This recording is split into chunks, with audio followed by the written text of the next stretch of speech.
Maraming beses ko na pong narinig ito.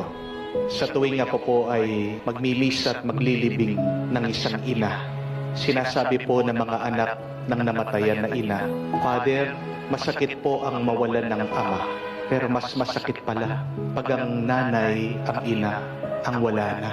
I always hear that, the sadness of losing a mother. Mas masakit. Bakit kaya? Oo, masakit na mamatayan ng ama, pero mas masakit ang mawalan ng ina. Ito siguro dahil ibang pagmamahal ng ina. When mothers love, it is very different. And we always ask for the help of our mothers.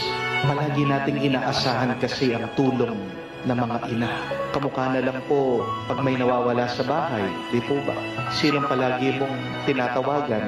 Sinong palagi mong tinatanungan? Ang nanay. Maririnig mong mga bata, "Ma, nasan yung medyas ko? Mami, nasan yung remote?" Pati yung asawa niya maririnig mo, "Honey, nasan yung susi ko?" Parang alam lahat ng ina.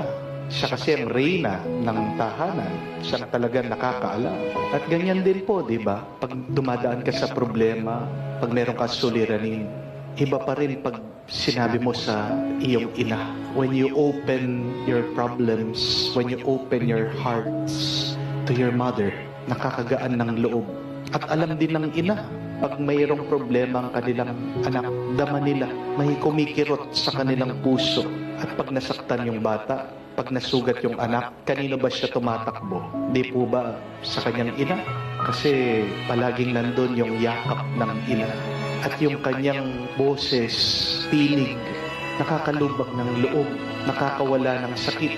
Kung nasaan yung gasgas, hahawakan lang ng ina, parang may magic touch. Pagkatapos hahalikan niya, okay na naman, aalis na naman yung bata. Pag may